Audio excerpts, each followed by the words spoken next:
Hi, welcome to my channel. Today I will be showing you all how to hand sew and fully customize a frontal unit. Please make sure that you follow me on social media and be sure to subscribe, like, and share. Now let's go ahead and get started. We're going to pin the frontal down. I like to pin my frontal at least 4 inches away from the wig cap, the front of the wig cap. Then we're going to pin it on the side as well. You want to make sure that 1/2 inch of the back of the frontal is hanging off on the side before you pin it down. And then we're going to go to the other side and do the same exact thing. You see, it's about 1/2 inch, and then I pin it. I'm going to take my crocodile clip and I'm going to clip all the hair from the frontal up. Today I'm using cotton thread. You have the choice to use nylon. I like nylon better. Normally because it doesn't swell whenever it gets wet, but today we're just going to use cotton. You're going to bring your needle straight through the back of your frontal.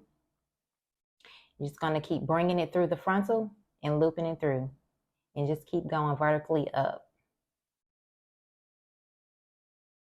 Now you want to make sure that the stitches are 1/4 inch close. Why? Because it makes the frontal more secure. It makes the whole wig, when you're done, more secure. If you're heavy-handed and you're brushing through your hair, if the stitches are wide apart, then it's going to cause everything to be loose and basically fall apart. So I like to do my stitches very close together.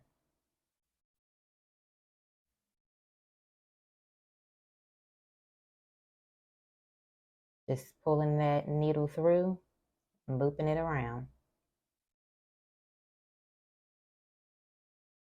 Now here, we're going to tie the thread about 3 times. This is how your frontal is supposed to look after you sew it down to your wig cap in the beginning. As you see, both sides have about 1/2 inch hanging off. It may look crazy right now, but I promise you it will lay so great on your client or your head whenever you install it. Right here, normally there's an extra piece of fabric hanging off after you're done stitching the frontal on. You're going to just make sure you cut that off. Now here, we're going to lay the tracks horizontally across from one another. I like to double my tracks when I'm using it at the bottom all the way up to the middle. And we're going to sew these tracks down the same way we did the frontal. All the way up, okay? Get to the end of each track. We're going to bring the needle through, and then we're going to take a new piece of thread, and we're going to go about 6 stitches back and go over those stitches that are at the end. That secures and locks the track in place. Then you're going to go up about 1/2 inch and start a new row. And just go across horizontally, just looping through. I do not bring my needle through the track unless it's at the end or the beginning of each row. Okay? Right here, I'm at the end of the track. Okay? I'm going to stick it straight through that circle. And I'm going to pull it all the way through. Now right here, I'm going to create an L shape. And I'm going to go all the way across.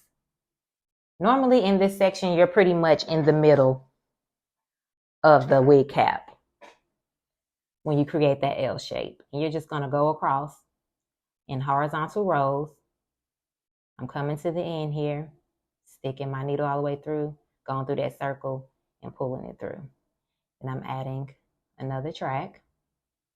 Now I am using some old hair that I had to create this wig. And you're going to just lay those tracks horizontally and just sew. Right here, you're going to make sure that you sew over your frontal again, just to make sure that everything is secure and in place. Then we're going to go ahead and move on to the customization process. Right now, we're going to spray the freeze spray. I use Ebon, and I use the BW2 Clairol bleach, 30 volume developer, and a spatula. Actually, I have from Dollar Tree, and foils. I'm gonna go ahead and mix the developer and the lightener together to a creamy consistency. Right here, we're gonna go ahead and apply that bleach onto the frontal, just moving it up vertically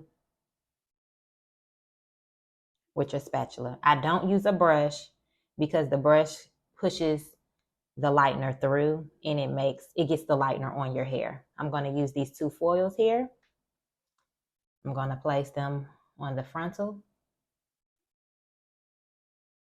Make sure that it's covering the whole frontal, okay? And then you're going to place the other one on the other side.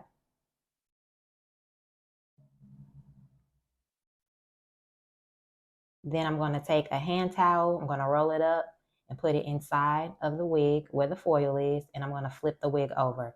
I flip the wig over because normally when bleach oxidizes, it swells up. So we don't want it to swell up and get onto the actual hair and then turn the hair orange or blonde. We're going to wash the bleach off. I do use Shimmer Lights purple shampoo, or I use Joico purple shampoo as well. But today we're going to use Shimmer Light. I'm going to wash that. I like to wash it twice, and then I'll go in again with my Design Essentials shampoo and shampoo it again for the third time, just to make sure all the bleach and everything is out of your frontal and off of your hair. Then I take my blow dryer, I dry the frontal, and then we're going to go ahead and spray that Design Essential wig spray or oil, thermal oil basically, onto the front. Then I take my hot comb. I'm going to slick those edges back. I like them to be nice and sleek so I can see where I'm going to be plucking. It gives you a clear view. Don't mind my hot comb. I always cut the cord off so I can put it in my oven. The oven gets the hot comb super, super hot. I'm going to go ahead and pluck my frontal. Make sure that when you're plucking your frontal that you're moving in different spaces. Never stay in one space because then you will overpluck and you don't want any bald patches or anything in your frontal. So just keep moving around. I move maybe probably like a quarter of an inch from where I normally pluck or from the last place I pluck.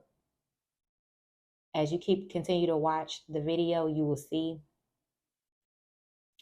which direction my tweezers are going in and where I'm placing it to where I'm going to pluck. Just keep on plucking. Wherever you see bulk at, or it's like thickness of the hair, where it's the most density, just pluck some hair out. Not too much, but just pluck just enough. Like the comb, the excess hair that I plucked off out. Just dump it on the floor. Keep going. Just getting rid of all that bulky hair. Anywhere where it's thick, just removing it. Now we're at the top in the area of where the widow's peak normally is. I'm not doing a widow's peak on this unit. However, I'm just going to keep plucking the same way I did on the side. Now at the top, I don't normally pluck as much. It just depends on the desire you're looking for. So I'm just going to keep plucking it. I'm actually going to have this unit for sale once I'm done customizing it. The hair back, and I'm going to go in with my tweezers again.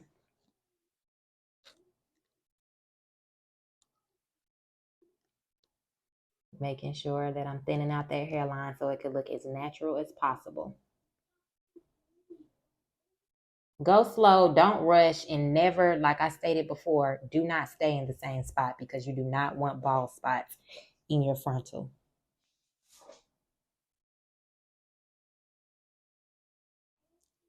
Whenever I'm plucking my frontals, I always like to start at the side, then I go to the middle, then I go to the other side. And you're going to do the same exact thing on the other side.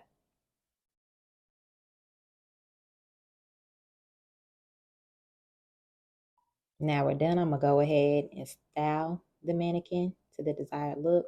I'm going to go over and sleek those edges back with my hot comb again.